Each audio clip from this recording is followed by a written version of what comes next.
Welcome to Popcorn Planet. I am Andy Signor, and I read Jamie Lynn Spears' Things I Should Have Said So You Don't Have To. But I felt a little pressure in giving you this book review.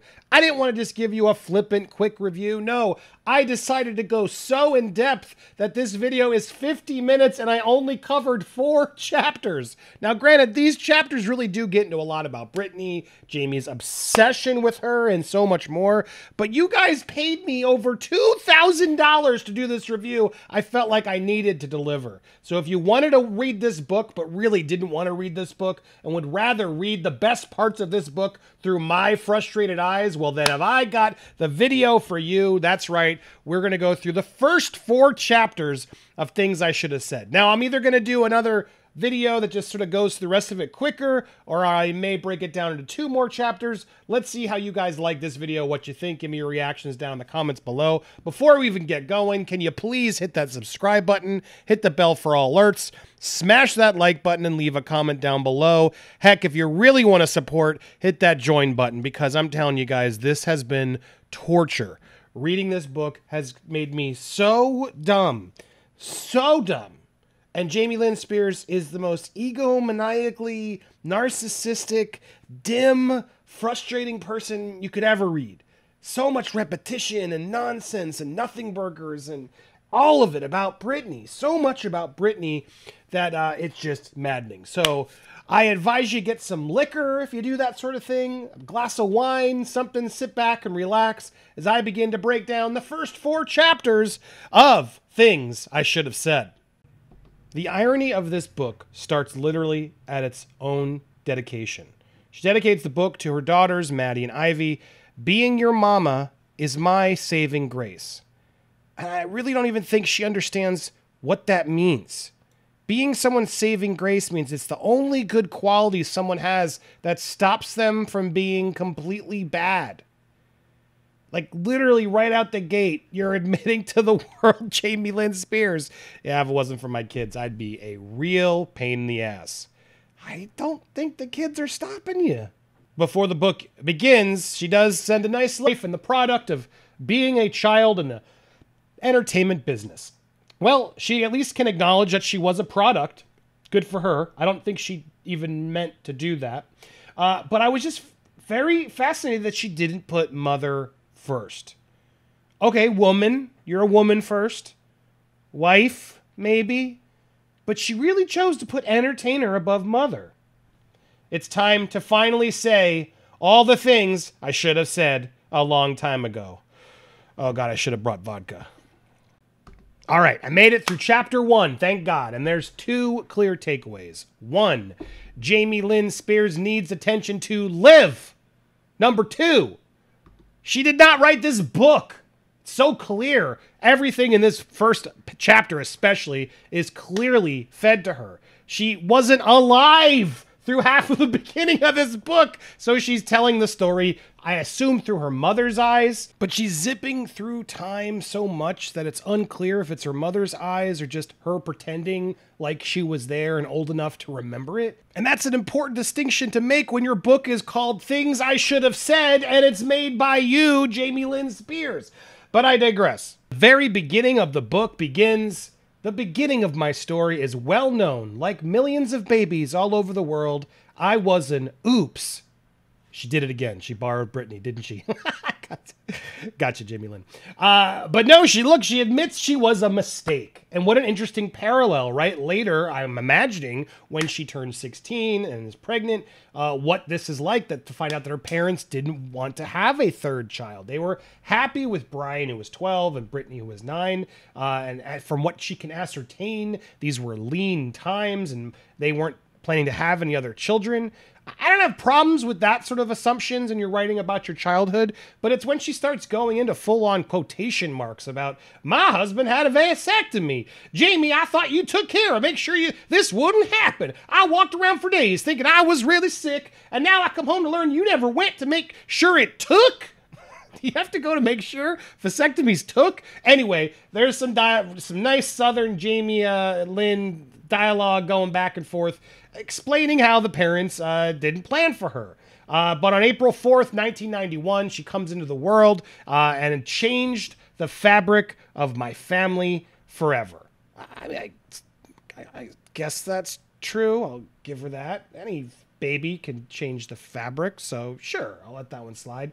What's really interesting though is just she's born at a time when her siblings are at an age where they can enjoy having a baby, and as a father who has different age range of kids as well, it's a phase. And I'm currently in that phase where I love that all my kids love sort of being siblings together. But, you know, my oldest ones are starting to phase out, get into middle school, and want to play with their friends, right? I'm clearly Andy Damas here. I can tell the separation from Britney when she becomes an adult and leaves the nest is clearly going to destroy Jamie Lynn, who needs attention to survive. I'm going to repeat that over and over again throughout this review. But yeah, as it even says in the book, Britney became our mama's extra set of hands, and she did everything. She's listing everything. Britney was a second mom. Now, they talk about how her theatrical nature showed itself early. Like Jamie Lynn's skills. She writes about her own skills and how noticeable they were throughout the whole first chapter.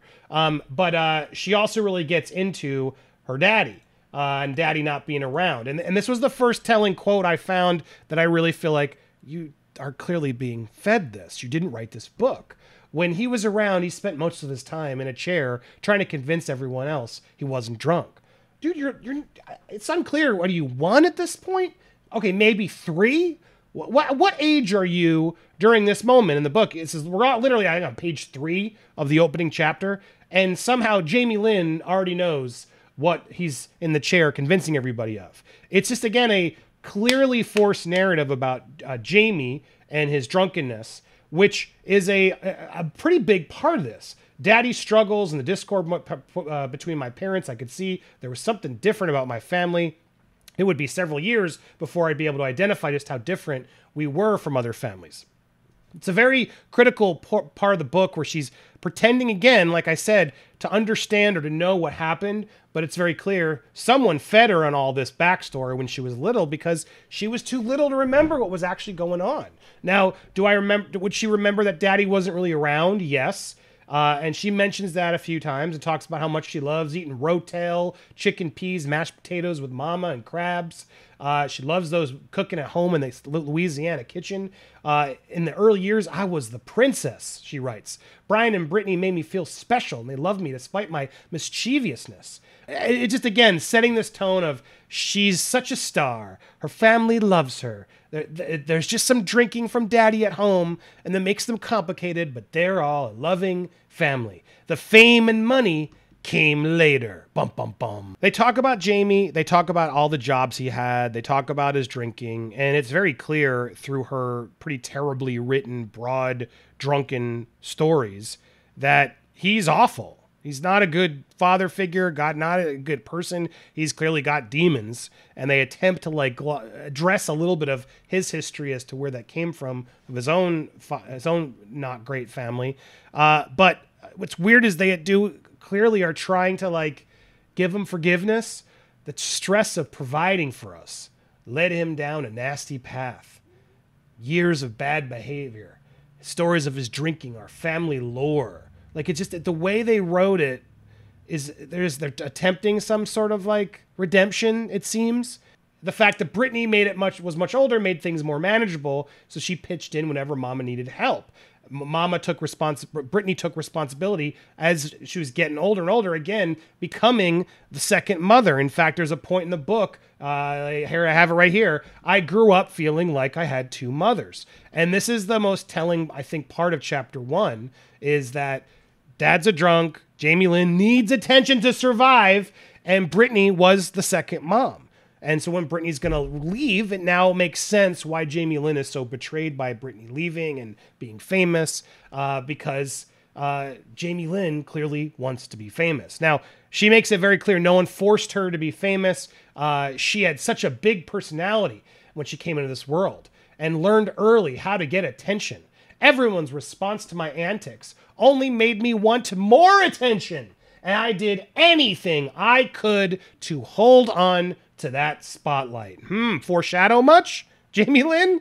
This looks like you now, too. You'll do anything for attention, even calling out your sister when she's sick and going through so much trauma. She literally says, I wanted to get in on the act whenever I could, and I try to mimic my sister. When I couldn't get attention that way, I would create mischief. I mean, these are her own words, people! And people don't think she's the crazy one. Jamie Lynn, you are the crazy one. Jamie Lynn also begins to plant the seeds of how good of an actor she is at playing characters, that acting chose her. She even goes and compliments Britney, and she wasn't just full of talent, Britney. No, she had an ease about her on stage that I yearned to emulate. Never wanted her career, only harnessed her confidence and magnetism. That's really what this was about, apparently, for her. But as the compliments for Britney are there, so is the blame. Jamie Lynn begins to blame Britney, even in chapter 1, about how the family dynamics shifted because of Britney's dream to be famous, to maintain Britney's fame. Everyone had to do what they needed to do to make sure her needs were met. And we all became responsible for helping her. Such a scary narrative I'm seeing already in chapter 1 of this need. The family felt like they needed to be there, like Britney needed them. And the reality was, when Britney no longer wanted them around, they clearly were like, well, no, that's not how this works. We need to keep you happy and productive to reach even more success. It's very clear, even in Jamie's own ghostwriter's words, that they were holding on to this pretty tightly, even right away. And you got to remember, as Britney's becoming famous, it says, she even admits in the book, Jamie Lynn's in first grade. So all of this stuff in chapter 1 is all just, I'm like, who wrote this for real? Because you weren't around to really know what was happening. Sure, you might have little fragments and memories, but you were so little, I don't believe you're a good narrator in this. You're not a reliable narrator. When we weren't out on tour or managing the business, literally, she's what? First grade, maybe third grade at that point. All right, maybe she's in fifth grade at that point. And she's part of the we are managing the business. This is the Spears family for you. It's terrifying. Some more moments of daddy being a positive, right? He and mama worked hard to get my sister's career going. It's all because of them, guys, not because of Britney's talent. No. It's all because of the parents. And he was certain he knew how I needed to go about things. Even when we disagreed, that version of daddy was tolerable. So I guess Jamie Lynn's acknowledging Jamie was a great dad of talent. Good job, dad. Again, redemption arc. I wonder if that's going to be coming in this book, which I'm... She does call out Mama, though, as well. Mama cared more about Daddy's feelings than doing the right thing, and I buy this one. I buy that one. That's probably one of the truest things she'll say in this book. As the family of an emerging pop star, we all had to learn how to manage information and secrets in a protective manner. That's foreshadowing. We protect each other at all costs. Thankfully, before chapter 1 ends, we do get this lovely romantic passage about Mama's love for Daddy was a powerful force, and Daddy's was just different. His love ebbed and flowed as the years passed. Man, doesn't that just warm your heart, ladies? I have to end this review of chapter 1 with the philosophy of Spears. When everything is said and done, we are a family. We may not like or even love each other in a given moment, but odds are it will pass and we'll find our way back. That sounds like a cult to me. Chapter 2, My Rising Star and All That. They could also call this chapter, Me, I'm so great, I'm really talented, I'm Jamie Lynn Spears. Look, I didn't expect to learn so much about all that, but yeah, this chapter really gets into all that, as if you guys really were dying to learn about the creation of Thelma Stump. And I have it right here, actually. You know, this brilliant performance by 11-year-old Jamie Spears. When he's away. Ah, she's real good. Oh, what? Wait, what? Who's this? What the? Breaks blind lightning. Look, I share this clip, one, because, Jamie, you're not that good. Two, this is why you're on all that. Now, you failed to acknowledge this, but this is the reality of how you got on all that. Your sister clearly promised to make cameos on the show since you were cast on the show. It's called nepotism. That's how it works. And your parents were smart. They're like, yeah, cast our daughter. She's really funny. She plays characters. Here's one of her characters. Oh, and by the way, we'll bring Britney on the show, who's the biggest pop star in the world. You don't think that had anything to do with you getting the role, Jamie Lynn? I mean, I really don't think she does. Jamie, I know you're watching this. Jamie, you got the job because of your sister did these cameos. I know you were 11 at the time and you didn't fully process it then, but ask your parents again. And so it's frustrating as you read this chapter about how great Jamie Lynn is. I gotta share this quote. My sister's voice was throaty and strong, while mine was fluid and controlled. People said we were different, but equally as talented. Sorry. But my true love was acting. Like, I want to know who actually said that. I need receipts or I don't believe it. As Britney's fame grew, it caused a lot of strain on the family. That becomes yet another huge part of this chapter in that, yes, it's all Britney's fault. Everything that happened, Britney's fault. I think so much energy was directed to keeping my sister's career moving that my parents neglected to pay attention to each other. So it was Britney who also broke up the marriage, according to Jamie Lynn. We all felt the stress. Britney finally said it. Mama, if you leave Daddy, I will buy you a house. The promise came just at the right time. And so then, yeah, Britney bought him a house and made it better because they needed a house. It was getting hard to actually be there in Louisiana. There were stalkers and things. They ironically share a story about someone coming to the house and them having to go to the bathroom, similar to how Jamie Lynn, I guess, is going to talk about it with Britney later. Yeah, Britney's helping. Britney's clearly doing all this, yet it's still the strain that Britney's, bringing to all of them. For Mama, leaving Daddy was one thing, staying away was a different story. And that's ultimately the problem she completely blames. And look, she should. The parents in this story are completely to blame. Even as they're feeding the story to Jamie Lynn, it's so clear that these parents were just not the best parents. The entire family was soon involved in the business of Britney's career. So here you have this family who's not good at it, who have clear issues, but yet they're suddenly thrusted into the business of Britney. Brian discovered that practical, hands-on learning, right? Between her schedule, rehearsals, and performances, I could see how profoundly the exhaustion was affecting her. So she's already playing this narrative of just how awful Britney is. Britney's going to be the enemy, not Jamie. Watch. That's clearly because this is written by Team Con, is what my prediction is. This was my time to shine. With my sister's encouragement, sometimes with a friend, I would jump into character and entertain everyone on the bus. Occasionally, someone recorded these performances, and I'd love to watch. Oh, Jamie Lynn loves to watch herself. What a surprise. Ha ha. And then she gets her lucky break. A production assistant finds one of those little videos from the van. I'm sure no one on her team sent that over along with the instructions of her sister will perform in the show. And that's how she got all that. She then goes in to talk a lot about all that. She turned 11. And I love this passage I wanted to share with you. Stayed at the home Britney shared with Justin in Hollywood. While she's 11, mind you. The area had a great vibe, but I was so busy working, I barely had time to enjoy it. Oh my God, at 11, and this girl's talking about how she thinks she's working hard and getting her big break on her own merits. Oh my God, Jamie Lynn. As the sister of a newly minted pop icon with my own growing fame, security had to be considered whenever I went out and about. My shooting schedule created more havoc in our family. Britney and Brian were absorbed in their own projects. While Mama was able to be with me, my parents developed a power struggle that I intensified as my sister, and then I became successful. The lines of parenting were blurred by the demands of our jobs. Decisions had to be made for both my sisters and me. She goes on to explain that Britney's house gesture was in vain. You still got a house. It's your mom's fault. Blame your mom, dude. Daddy still showed up. Mama let it happen. Didn't take long for the drinking to come back. Blah, blah, blah. Again, Daddy sucks. We all know this. Daddy's behavior and Mama's enabling denied me essential moments of my life. Now, I do believe that's true. You shouldn't be helping them right now, though. That's the thing. Britney's against them too, right? You could really unite against them. It was so much more than just the embarrassments of his actions that they may have caused, his actions. The anxiety interfered with my focus, and I couldn't foster the talent I felt was in me.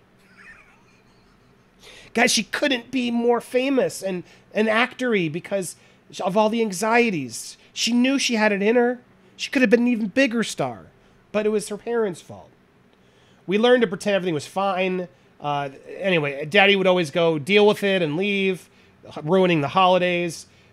She talks about then all that was the saving grace. A lot of saving graces, not just her kids now. And so Daddy finally saw rehab. They talked about that, and at that time it helped her calm down a bit. But the Spears family trait of masking emotions to get through the day was deeply ingrained in my psyche. Very telling there as well. Very telling, foreshadowing. Lots of all that talk. Again, then she reiterates and does sort of reveal without, I don't think, her understanding all the celebrities that were on the show and how her sister made cameos, which clearly implies that's how she got this gig. Happens all the time in Hollywood. You can have our daughter, and let's please cast her daughter, but then you can have our other daughter because she'll show up and support it. Literally pages and pages explaining about all that. Blah, blah, blah. Thelma Stump. Didn't care. One mention of Dan Schneider, who'd created it, recognized her talents.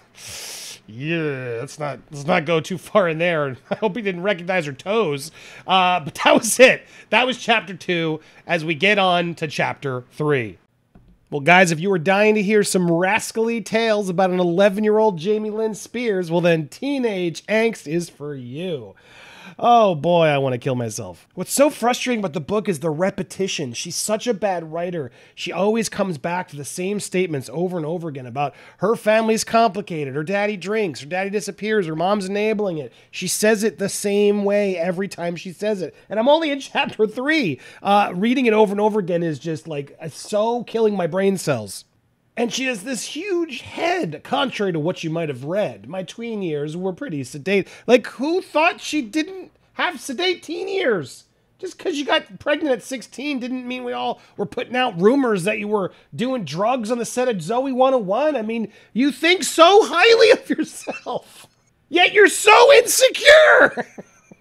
So after 3 seasons on the show, I became a fan favorite. And with rave reviews about the performance of her, Jamie Lynn, and her comedic timing, well, Dan Schneider wanted to develop a show around her. So yep, this is the chapter when we get into Zoe 101.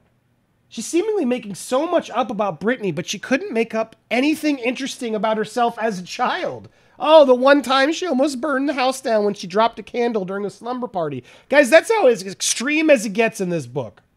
She goes on like, although I love the camaraderie and daring nature of all that, the opportunity to act as a leading role had me ready to sign. I thought, wow, my own show. How awesome. The fame gets to her head like immediately, talking about how she now has her own publicist and stylist, and she's in a position to speak to the media in ways I was launching myself into the next level. I realized I had a voice and cared about how I'd be heard. I'd watched my sister and other contemporaries oh God, appear on the Ellen DeGeneres show, Regis and Kelly, TRL, like just listing popular shows now, and now I was on them too. I felt like I had made it. This was really all she cared about, was being there as a famous person. Out of all the drama that happened on Zoe 101, she chooses to focus on this feud with ex-friend, Alexa Nicholas. Now, what's fascinating about this story they tell about Alexa seemingly bullying her, and the fact that Jamie Lynn at one point drags her sister in to yell at her because of things like, people were told I had lice on set. Like, it's the stupidest 11-year-old nonsense. What's so crazy is that it's all untrue. Salone had her on the show this weekend, interviewing her, responding, and basically exposes this whole section of the book as complete lies. And Alexa seems like a really honest, nice person who's just not thinking about Zoe 101 ever. Like, Jamie Lynn brings up her mom, like Alexis's mom, and it seems like really it bothers her, and as it should. And I feel for Alexa. I don't feel for Jamie Lynn's trying to like paint Alexa as this bully, and Alexa comes in and just tells stories that, to the contrary, Jamie Lynn, that you were the bully. The situation made me an emotional wreck, and I need of support. So I went to my big sister for guidance. She really pulls Britney in to tell off this girl who's 11. Just in like a power play. And you can tell by the way she's reading it. Britney tells her, are you spreading rumors? You shouldn't do that. Britney told her so that she wouldn't keep jobs if she continued to treat people that way. Once season 2 was in the can, she was dismissed from the show. She later spoke about being bullied on the set of Zoe. Her claim seemed designed to garner attention once her fame had waned. I can't control how she perceived our dynamic, but I can say I wouldn't have hurt her on purpose. That's just not me. Not on purpose. Based on everything that went on and being 13, we both felt justified in our actions. This Jamie Lynn is like delusional. She's literally admitting, well, I guess I could have been a bully, but that's not what I meant. That's not what I do on purpose. Her insecurities show no bounds. Sometimes it felt like the entire cast had a connection that didn't include me. Perhaps it was my own insecurities. You think, girl? Guys, the whole book is like her serving up nothing burgers as if they're filet mignon and we're gonna like gobble it up. I can't even process how stupid and nothing this entire book is so far. Like literally a passage in the book is her complaining because season 3 had to move to Valencia, guys, and it took time to adjust to our new environment. The beach view from the coast was replaced by the abandoned warehouses of an old military base. Oh, you poor girl! You were suffering! But this is where the book really takes a turn. She goes and talks about how Brian still can't hold a job, but worse, goes back into Britney's bad behaviors. They emerged for weeks, and they'd be followed by periods of normalcy. But the nurturing and loving mother figure I cherished, her sister, who's not your mother, Jamie Lynn, the sweet and adoring sister I admired, was changing into someone I didn't recognize. I had to hold it all together while my family desperately tried to help Britney. The book is just going into the spiral of Jamie Lynn not able to handle the fact that her sister has a lot of pressure on her. And her parents suck. Jamie Lynn, your parents are the problem, not Britney. Britney tried her best, but Britney needs to live her own life, which she's still never been able to do. You just don't get it. And I'm reading this, losing my mind at her just ignorance and selfishness. She's going off about how hard it is to not gain weight. You're an actress! It's like one of the only jobs between that and memorizing lines is, yeah, you gotta still look like Zoe week after week, so the show's continuity matches. We're supposed to feel sorry for you that you can't change your appearance during set. Oh, at times it was difficult for the fun-loving Zoe when I was having a difficult day, such as days when I'm bloated during my period. Oh my God, girl, welcome to life. She goes in to explain how her free-spirited sister was morphing into someone else who was disturbed and paranoid at times. Sometimes she would lash out for no apparent reason or ignore me. I wonder why she might want to ignore you. Maybe she doesn't want the Jamie Lynn show 24/7? Can you imagine what that was like, guys? Anything I'm reading about Britney being disturbed, I'm like, yeah, because her sister's annoying as hell. Invariably, Britney would feel bad and later apologize. As far as I could tell, she lacked any kind of structure or schedule to her chaotic life. Mama sensed Britney needed help, but she kept insisting she was fine. God, they just keep building up the Team Con narrative that it was all justified. All justified. Meanwhile, Jamie Lynn's giving her dogs away. I needed the unconditional love of a dog, but it was a hectic schedule, so I had to give her away. Then Jamie Lynn goes in to talk about how she would always push her mama's buttons. They'd lash out at each other, and at one point, they would be yelling at each other. What a surprise. Jamie Lynn yelling at her mom. But when that didn't work, apparently the mom hit her with her purse. Goes into a whole story about it that's just so boring and goes nowhere. But what's so weird is the makeup artist at Zoe 101 noticed some scratches on a child, Jamie Lynn, and does nothing. Does nothing, doesn't... I shook my head and started to cry. We didn't speak, but it gave me the time I needed to deal with my emotions. The way Jamie Lynn writes, it's impossible to know what's actually happening at what point in the actual timeline of things, but it's clear that this is all happening. Britney's mood swings are all happening during her divorce after having 2 kids. That's a lot to deal with, guys. And Jamie Lynn just has no concept of that and is talking about how she's spiraling and erratic and crazy and paranoid. This was the time when the paparazzi were filming her while she's trying to take her kids to doctor's appointments. It got crazy. And Jamie Lynn's using it in the book to, again, confirm why Team Con was worthy. There are moments throughout this whole chapter where you just feel her bitterness at the fact that Britney needed help. Sometimes I was pouty and resentful. Life was demanding for me, but less so for Mama. Britney was already a mama with her own boys who were just 1 year apart. Daddy and I weren't speaking at all. Mama would take off whenever there was a supposed crisis in Malibu. Because this is the teenage angst years, she talks about how she just ignored her mom and never did any chores at home. She never picked up after herself. Her room was a pigsty. She didn't walk her own dog, and the dog made messes inside. It sounds disgusting. She even admits, I was professional on set for the most part, except for a handful of times when I was curt or distracted. But then she goes on to reveal that after 4 seasons of Zoe, she had matured to a point where ending the show felt right. At that point, I honestly felt like I had outgrown her. She's so confident that she talks about all the awards that Zoe 101 won, made sure that they were guaranteed to find new jobs. You know, that's how Hollywood works. They were guaranteed, you know, with all the various awards and the shows and variety, they'd find new opportunities like that. But finally, reality hits. Executives weren't interested in me. They were interested in the brand of Jamie Lynn Spears.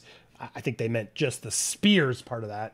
Victoria Justice ends up getting her own show. Zoe 101 doesn't move forward. Everyone else associated with Zoe 101 planned to move on to new projects in the industry. She then goes on to talk about how 10 years later, fervent interest in Zoe still exists, even though she's doing all these nonsense fake reboots that she can't get off the ground. The chapter ends with her assuring us that the modern day version of Zoe 1 will someday go into production. God, who the hell wants that? Chapter 4, Never in the Shadows. Again, implying that Jamie Lynn was always there, guys. Pulling the strings, I guess, from afar at age 12. Again, it's so badly written, so much repetition again, and so many examples of how bratty and attention-seeking Jamie Lynn is. I just can't imagine anybody would want to hang out with this girl. It's so funny because even her own father has admitted this. When Jamie Lynn was young, Jamie Lynn was horrible. She had to be the center of attention. Britney was like her second mother. She agitated everybody to death. She was loud, and she was bad. That is the only time I've ever believed Jamie Spears. I'm just going through my notes again because these are all starting to bleed together. It's so stupid. But this whole chapter pretty much, again, reiterates the same stuff, that Britney was her second mom. And this one gets much more Britney heavy. In fact, I would say if you're going to read one chapter so far, this is probably the one to read because it does tackle the conservatorship and other things. But it's just so clear to me, even reading it, that Britney didn't want to be Jamie Lynn's mom. They were sisters. And this idea that Jamie Lynn can't accept that is really troubling. Like, Britney wanted to be a mom of her own babies. She's made that clear forever. I'm not her sister, and even I know that. And so it's just weird how Jamie Lynn just keeps wanting Britney's attention as a mother instead of just as a sister. It's really unhealthy. She repeats it over and over again about how Britney was her second mom. From the day I've arrived, I became Britney's. The sisterly bond I shared with her, fostered by her devotion to me as a child. Jamie Lynn is obsessed. She goes on to talk about how Jamie and Britney played together for hours. And then it goes into the weirdest stuff about Britney's relationships, her time on the Mickey Mouse Club, Justin Timberlake, Jason Alexander, all through the eyes of Jamie Lynn Spears. It's the creepiest Britney biography ever because it's written by her obsessed, selfish, narcissistic, bratty sister who was watching from afar, judging and constantly not ever approving of her big sister because she wanted to be the one who was always getting the attention. Imagine being Christina Aguilera or Ryan Gosling on the Mickey Mouse Club and having to deal with Britney's little sister who's driving them crazy with her antics. This is literally all Jamie Lynn thinks about is the time she was having fun with the cast of the Mickey Mouse Club because they're all famous now. She's obsessed with fame. She like gleefully talks about this time where she was playing hide and seek with the cast and then she went off, pretend like she fell off a cliff and just giggled, gotcha. And the mom's freaking out. And Britney finally comes over and hugs her and goes, you little devil. But that's really how it reads. Jamie Lynn is a devil as a child and clearly still as an adult. The name dropping in this book is just insane. Just lists of famous people and Backstreet Boys and yada, yada, yada. Like, who cares, Jamie Lynn? You're just trying so hard to impress us with the names of people you were around as a kid who was the sister of one of the cast members. You had nothing to do with this. This chapter takes the weirdest turn when she really does talk about how much she loved Justin Timberlake and how that was the relationship that really affected her the greatest. Justin was always so sweet to me, and his relationship with Britney was the only one in my life that gave me a sense of stability. Plain and simple, I adored Justin. He wasn't just my sister's boyfriend. Justin was my first example of a kind and generous young man. And then she proceeds to talk about the breakup. That may sound strange considering how it ended, but from my perspective, they adored each other and made me part of their relationship in the best of ways. I was never a burden to either of them. How do you know that? They were just being nice, girl.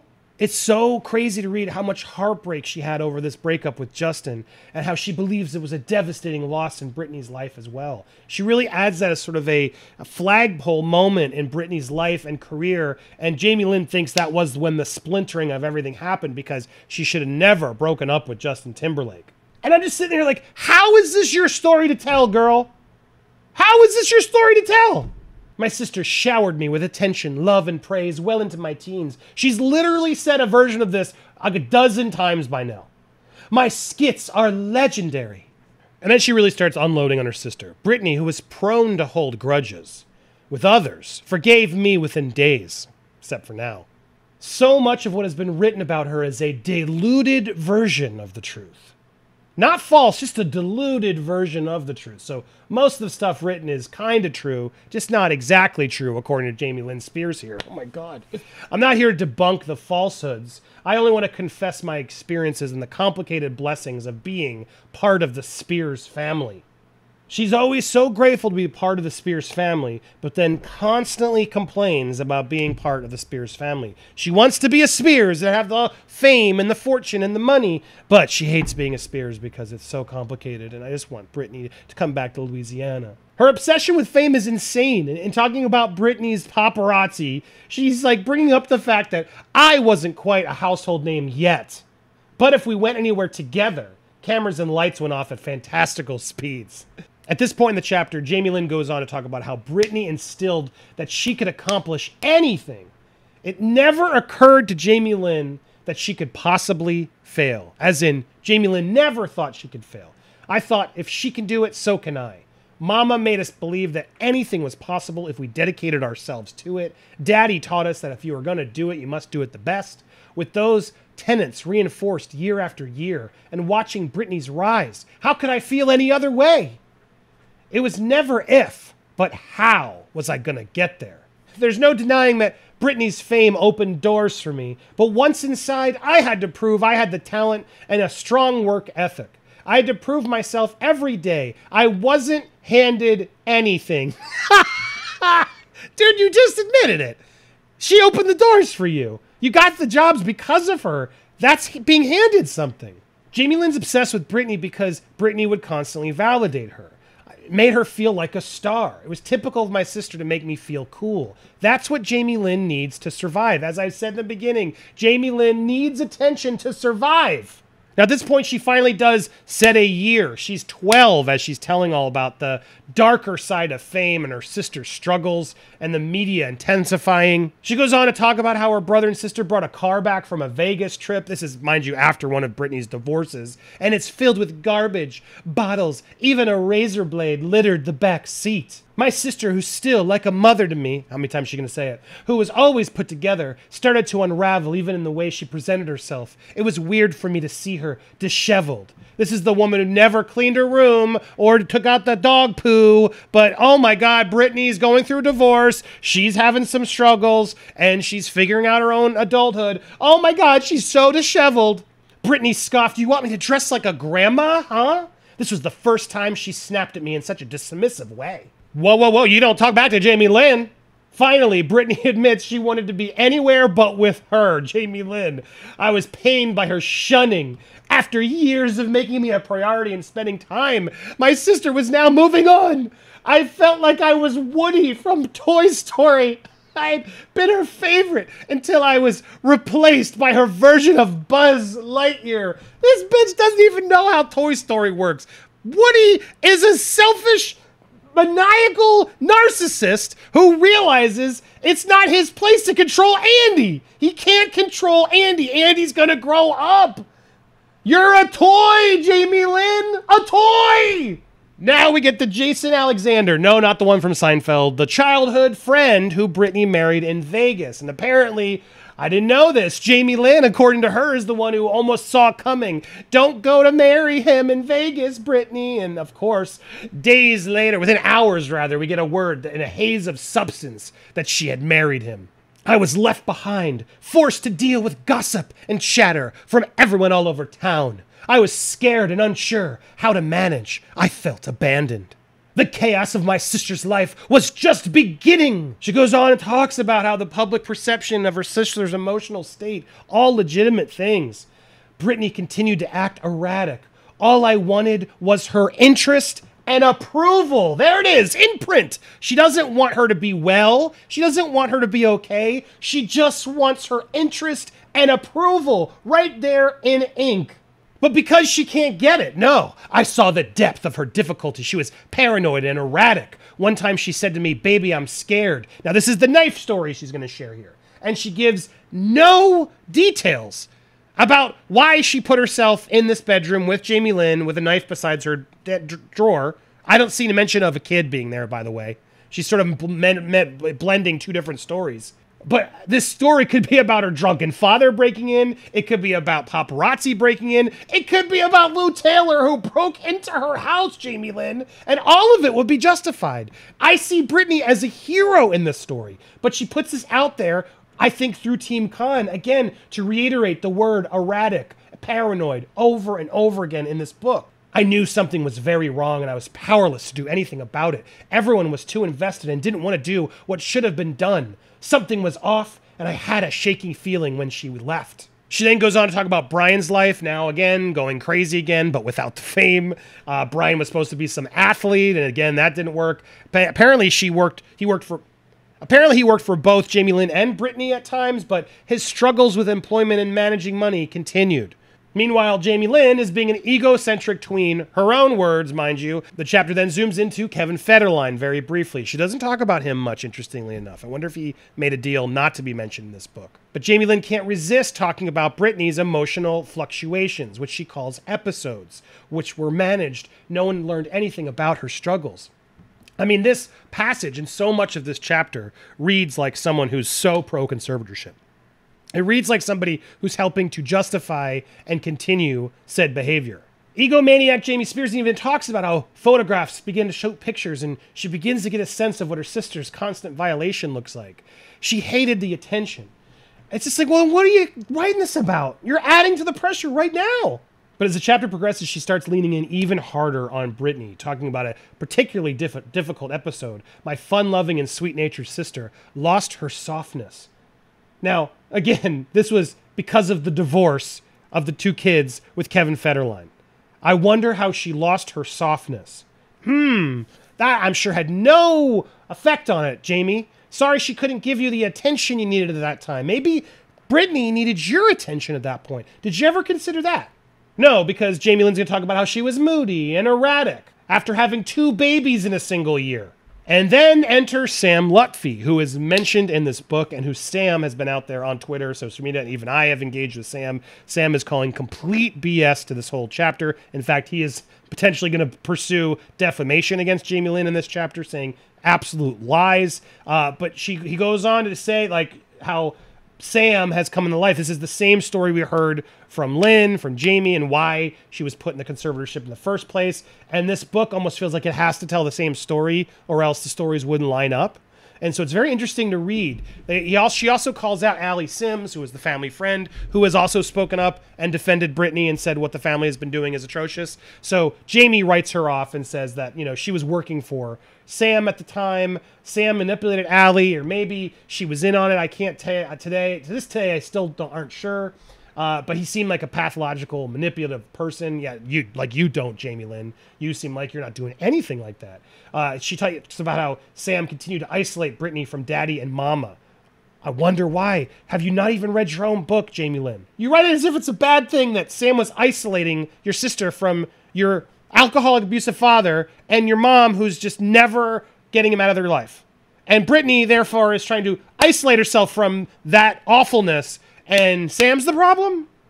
He'd locked them out of the house and refused them access to the grandbabies. Huh. Sounds like foreshadowing, huh? Sounds like some revenge that maybe an alcoholic monster might use against his daughter later in life when he has control of her life.